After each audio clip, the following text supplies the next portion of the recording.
दिया है दो संख्याओं के वर्गों का अंतर 180 है। छोटी संख्या का वर्ग बड़ी संख्या का 8 गुना है, तो दोनों संख्याएं ज्ञात कीजिए। चलिए हम इसे लिखते हैं, हल करते हैं। हल में जो पूछा उसे मान लेते हैं, तो लिखते हैं माना छोटी संख्या बराबर x तथा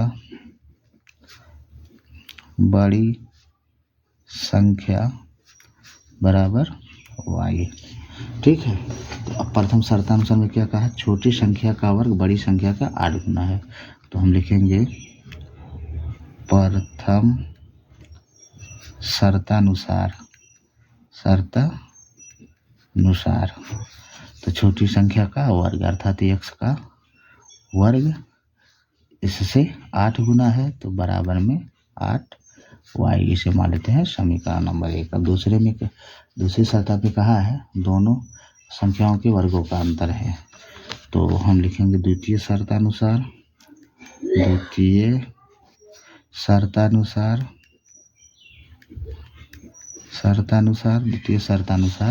लिखेंगे। अब देखिए, पहले हम बड़ी में से छोटी को घटाते हैं, तो लिखेंगे y² माइनस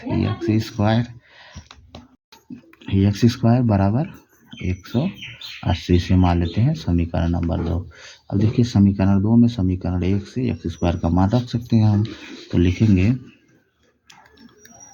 समीकरण 2 में समीकरण 1 से मान रखने पर तो रखते हैं, तो ये हो गया y² माइनस 8y बराबर 180। y² माइनस 8y बराबर 180। अब 180 को हम इधर लाते हैं, तो ये हो जाएगा y² माइनस 8y।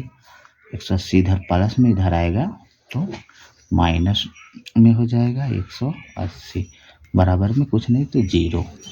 अब देखिए, अब हमको दो घात समीकरण मिल गया। अब हम इसी को हल करके y का मान निकालते हैं, तो हम इसी को हल करते हैं। तो देखिए, हम y² का गुणा अचर पद में करेंगे, तो y² गुणा के 1 का गुणा 180 में करेंगे, तो 180 के 180। अब हमको ऐसी दो संख्या लेना है, गुणा करने पर 180 और जोड़ने या घटाने पर 10 आए, तो 18 दही हम 180, 18 में से 10 घटाएंगे तो 8 बचेगा, तो लिखेंगे y² minus 18y plus 10y minus 180 बराबर 0। अब देखिए जोड़ा बन गया। अब हम दोनों से कॉमन लेते हैं, इन दोनों में से कॉमन हमारा y है, तो y कॉमन, अंदर बचेगा 1y माइनस 18।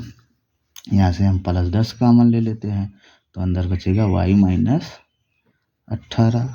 अब जो दो बार है उसे एक बार लिख लेते हैं, तो ये हो जाएगा y माइनस 18 और जो बचा उसे ले लेते y प्लस 10 बराबर 0। अब इसे हम बारी बारी से 0 के बराबर रखेंगे, तो जब y माइनस 18 बराबर 0 तो y का मान आया 18।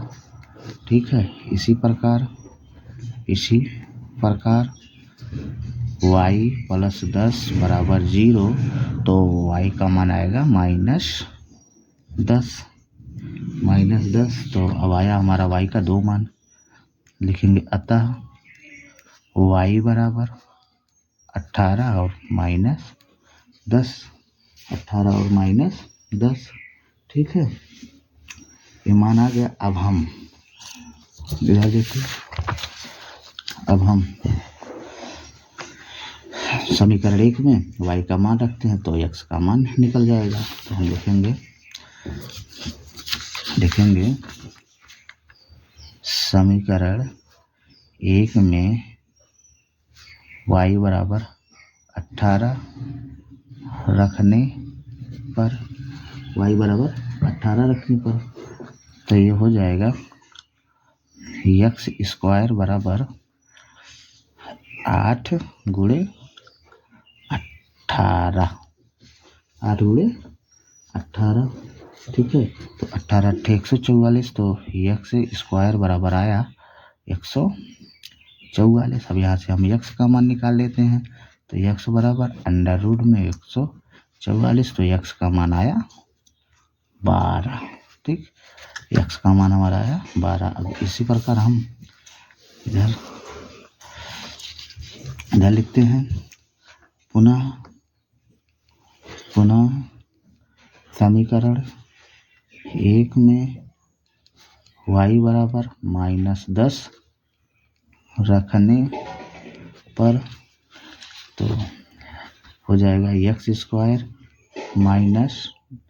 स्क्वायर बराबर 8 गुणे -10, तो ये हो जाएगा एक्स स्क्वायर बराबर 8 दाइम -80। तो एक्स का मान निकालेंगे तो अंडर रूट में आएगा -80, क्योंकि इधर वर्ग है, इधर आएगा तो रूट में बदलेगा 80, ठीक। तो ये देखिए मान अधिकल्पित हो गया, तो हम इसे लेंगे अधिकल्पित, ठीक। तो अब हमारा आंसर में आएगा, आंसर में एक्स बराबर आया हमारा 12 और वाई बराबर आया 18। यही हमारा आंसर है, ठीक है। तो चलिए ये क्वेश्चन हमारा हो गया। बहुत छोटा है, सरल है, सिर्फ स्टेप वाइज है, इसे बहुत ध्यान से देखिएगा तो आराम से हो जाएगा।